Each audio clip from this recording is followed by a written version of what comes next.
Hey y'all, welcome and welcome back to my channel. My name is Jenā, if you didn't know, and today's video is another true crime episode. So if you're ready, let's go. Alright, so before we get into today's case, I really just want to say, y'all, I know I've been gone for 11 years, and I'm sorry y'all, but let's just say moving is a bitch. Like, I'm not a fan. 0 out of 10, do not recommend. Don't do it if you don't have to.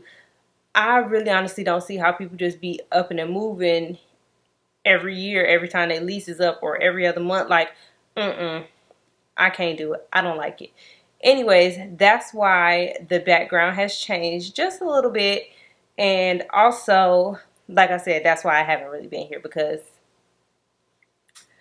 the whole story behind us moving is like, it's a story. And I think I might tell that story over on my other channel, on my family channel, about like the process of us moving out of the other house and the hell we had to go through getting this house. If y'all care about that story, go ahead and subscribe to my other channel. I'm not really 100% sure when that video gonna be up, but I will try to make sure that I give y'all a little story time over there. And so, speaking of story times, that's kind of what today's video is going to be like. Because as y'all can tell by the title of this video, this is a story about my ex. And honestly, he really wasn't even my ex. He was just somebody that I was talking to. If y'all know what that means, like we was just talking. We never really claimed each other as boyfriend or girlfriend, but you know, we was kicking it. So, yes. So yeah, with that being said, let's just go ahead and get right into the story. So Amontre O'Brien Ross, he was born on November 28th of 1988. And I don't know where he was born at actually, so I'm not even gonna say in nowhere. But what I do know is that he had a younger brother. And I don't know his mama or his daddy name. So that's pretty much all I know about his childhood or his family dynamic or anything like that. And with that being said, we're just gonna go ahead and jump to 2006 when Amontre graduated high school. Now, I do not know what high school he went to, but I do know that after he finished high school, he did attend MATC, which is Milwaukee Area Technical College, and that's where he went to go do his like general studies, his basic, you know, English, math, science, all that stuff. He just went to MATC basically to get his gen ed. And just about a year later, in 2007, he stopped going to MATC and went to MSOE, which is Milwaukee School of Engineering. So he was going to have an engineer type background once he completed college. And 2007 is also where he met a pretty, you know, young tenderoni. Me. I'm just playing. No, just kidding. Not kidding, but kidding. But 2007 is when I met Amontre. I was working at a coffee shop, and I had been working there for at least a year by now, and maybe even 2, if I don't know, it don't really matter. But one day I came into work and I was working the register, and he was working what we call the SB, which is a sandwich bar. That's where they made the food and stuff like that. And there's this little window to see from the back to the front, you know, like where, if y'all ever seen in movies like where the restaurant go ding, that's kind of how it happened, but except for we never had to ring a bell. It was just all done by the computer. Anyway, so he is handing me something to give to a customer, and he was like, "You must be Jenā." And I'm like, "I've never seen you before. How do you know my name?" And not only have I never seen you before, but you actually said my name right. And that's really kind of unusual. Don't nobody ever say my name right when they first say it. And I was like, yeah, how did you know my name? And you said it right. Like, what? And mind y'all, we was only 2 black people who worked there. He was like, well, black people usually the ones got accents over their name, and his name also has an accent in it also. So he kind of just put 2 and 2 together, like, all right. And from that day on, we was kind of just really cool. We made a connection being 2 of the only black people who worked there, but also I found him attractive at the time. And he obviously found me attractive. And then we found out that we didn't live too far away from each other. And so we exchanged phone numbers. We started kicking it outside of work, and we was doing stuff we ain't really had no damn business doing. But yeah, anyways, so when I met Amontre, like, not only did I find him physically attractive, but he was a big old goofball. He was silly, he was smart, he was like, there was a lot of different things that attracted me to him. We was never really boyfriend and girlfriend, so to speak. I never met his parents, he never met my parents. I met his little brother like once or maybe even twice, and then he wasn't too fond of me.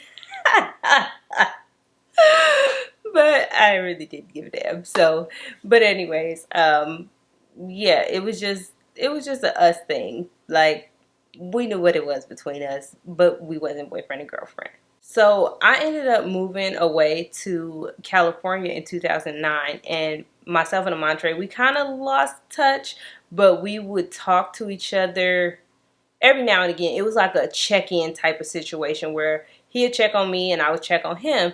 And during this time, it was in 2010 when he went to Arkansas, and he had actually started attending school in Arkansas. And I would check on him, and he would tell me how boring Arkansas was, and he would tell me about school.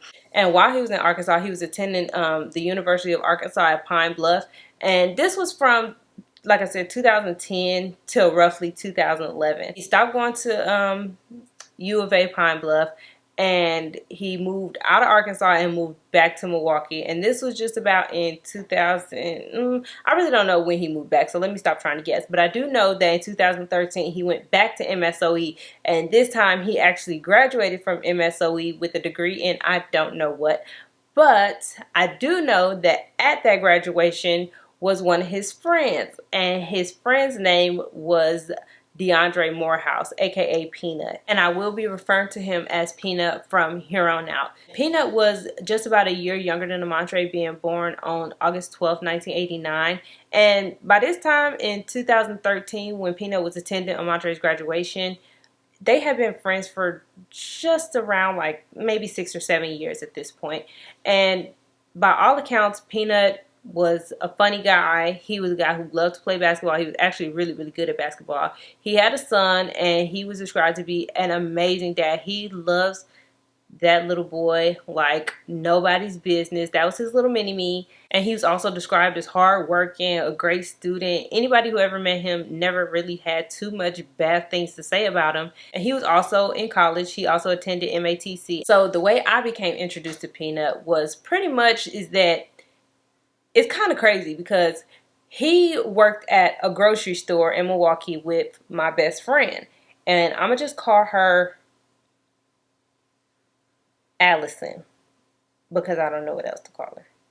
Yeah, we're going to call her Allison, because I didn't ask her if I could use her name in this story. And, you know, I just don't know if she's comfortable with me using her name in the story, and I don't want to do that, you know. So we're going to call her Allison.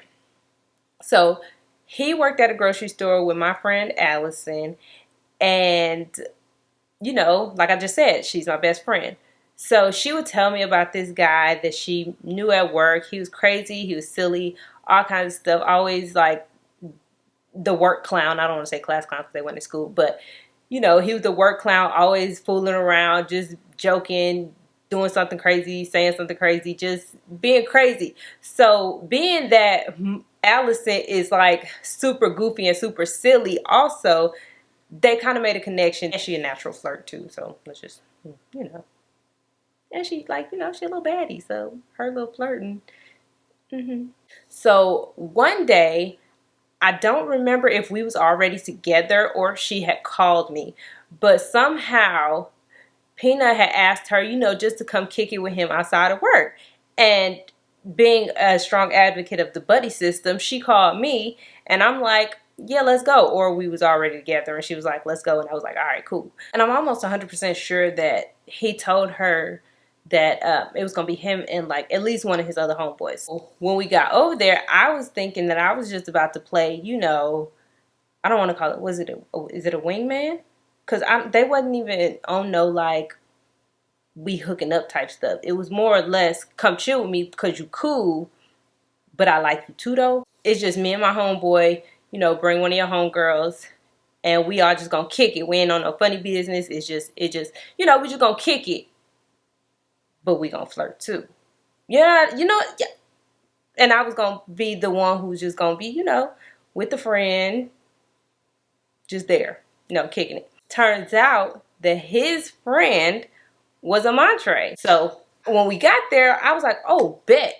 I was like, and I think I had actually told her about this dude that I was talking to named Montre, and boom, there. Now she met a Montre, and I met Peanut for the first time after, we was exchanging stories about them. Now this is how we met each other's friends. And so, yeah, that was my introduction to Peanut. And everything that I just told y'all and ran down to y'all about him being funny, silly, a goofball, a good guy, just like everything, that stood very much so true with all of my interactions with him, because that wasn't the only time that I ever hung out with him. Because after that particular time, when we realized that everybody was we was all just really cool together. We all had like a really, really good vibe when we was together, all four of us. And so there was a couple other times when it was just me and Allison kicking it, and we'll hit up Peanut and the Montre, and we'll go hang out with them, or they hit us up and we'll come to them, or they'll come to us or we'll come to them, whatever the case may be. Either way, it was a couple other times during that year. It was all like, I believe like 2007, 2008, that we had all got together and just kicked it. So moving forward a couple years, at the beginning of 2017, on January 25th to be exact, Amontre, Peanut, and another one of their friends was all chilling at the house. And if I'm not mistaken, I could be wrong, but I do believe that this is the house that I met Peanut in. They was all kicking it and chilling, and all of a sudden, the friend said that in an unprovoked attack, Amontre grabbed a gun, pistol whipped Peanut, and shot him. And the first shot, the gun actually didn't even go off. It jammed. And they said he fixed the jam, or he recocked it or something like that. I don't know what the verbiage was that they used, but he got the gun to unjam, or he cleared it, whatever the case may be. And he ended up shooting Peanut, killing him hours before one of his basketball games at MATC. Because like I told y'all, he was an MATC student, and he was a basketball player, and he was a really good basketball player as well. And so the friend ran out of the house, obviously, and called the police. They identified Amontre as the shooter, and unfortunately, when the police got there, Amontre had already fled the scene. He wouldn't be found until Friday, I believe. I believe it was that Friday. He was found at a hospital, at St. Joseph's Hospital in Milwaukee. He was there because he had a wound on his hand that he needed to get treated, and an anonymous citizen tip saw him, and they reported him to the police, and the police took him in without incident. And this shooting happened in 2017. So by this time, Amontre and Peanut had been friends for about 10 years. And so nobody really understood like where this was coming from, myself included, because when I heard it, my friend Alyssa, did I call her Alyssa? No, I call her Allison. My friend Allison called me while I was at work, and I wasn't even supposed to be on the phone. For some reason, it was just like, answer this call. And so I answered it. I'm talking on the phone through my headphones while I'm on the workroom floor, and she's just telling me like, Peanut got killed, and I'm like, damn, that's crazy. And she's just like, guess who did it? And the very first thing that came to my mind was Amontre. So like I said, they captured Amontre 2 days later. It was January 27th. And when they captured him, they charged him with first-degree reckless homicide. It wouldn't be until 2 years later that he would plead insanity. He would plead not guilty by reason of insanity. And this plea would actually take. Amontre was actually sentenced to 40 years to the Department of Health Services. So basically, he is sentenced to remain in custody, but not in like full-blown lockup. I believe it's in a mental institute. And as you guys can imagine, Peanut's family was not here for it. They was not happy about it. And remind y'all, these families have been intertwined for the past 10 years. I'm pretty sure Peanut's mom knew Amontre, Amontre's mom knew Peanut, but in this moment, these two families are as divided can be. And Peanut's family was like, there's absolutely nothing wrong with Amontre. Y'all know ain't nothing wrong with Amontre. And how dare you plead insanity when this boy killed my son? or, you know, my family member. Once word got out that Peanut had been murdered, MATC actually did the cutest thing. I don't want to call it cute, but it was cute. They actually had his son sit in his seat to fill the bench so that there wouldn't be an empty seat in DeAndre's place. Although he was a starter, they didn't want his bench seat empty. And so they allowed his son to sit courtside in place of his father for that game. And I just thought that was like the cutest little gesture. I felt like that was so sweet. Y'all, I'm about to cry, seriously.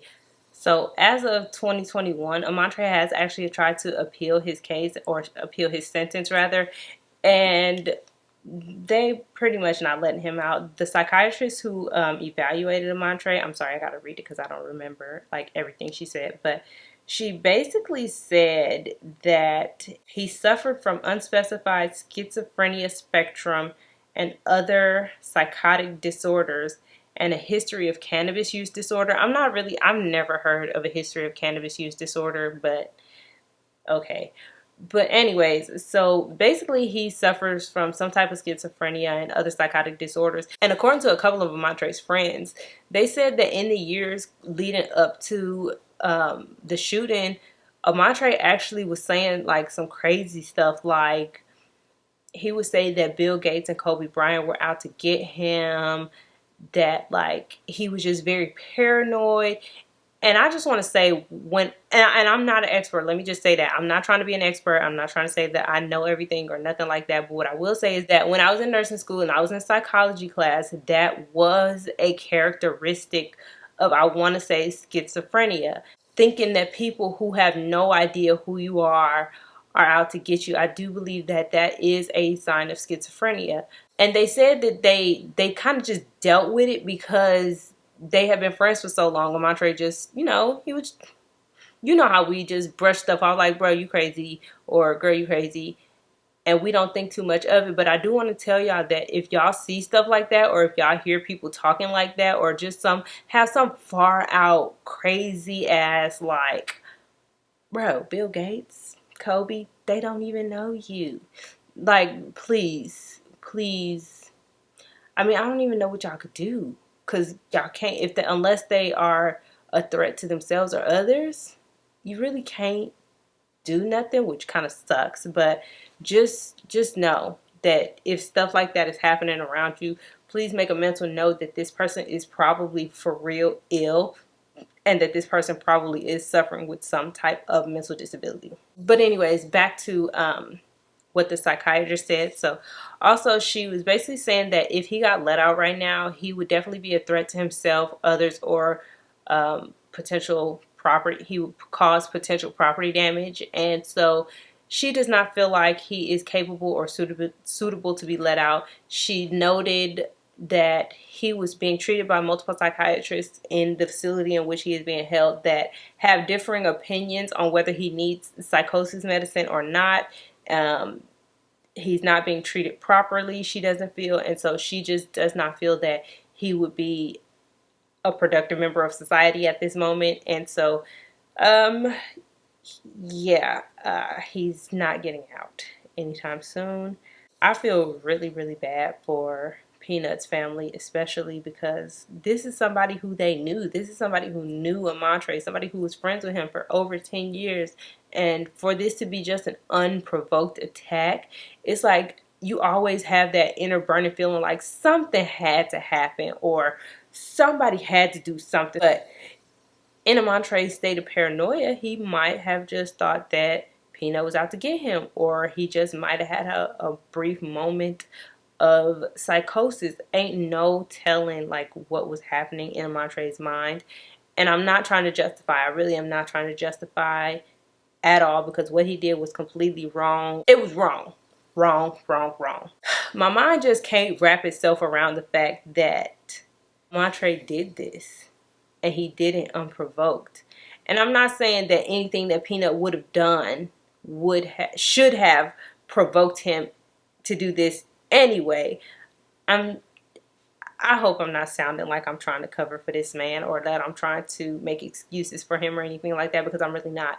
I'm trying to explain myself to y'all, but I'm really bad at it apparently. It's just really, really hard for me to believe that this actually happened, and with two people who I know. It's just like absolutely mind-blowing. But yeah, that is all I have for today's video. Thank you so very much for watching. Don't forget to like, comment, and subscribe. I have a playlist right here. You can subscribe right here. Oh y'all, we are so close to 600 subscribers, and once we reach can't even talk. And once we reach 600, I cannot wait to see how quickly we get to 1,000. So yes, don't forget to subscribe. Subscribe. Tell your mama to subscribe, your daddies, your friends, your cousins, your brothers, your sisters, your daddies, your uncles. I said daddies already. But anyway, so tell everybody y'all know to subscribe to this channel. And yes, I will see you all in the next one.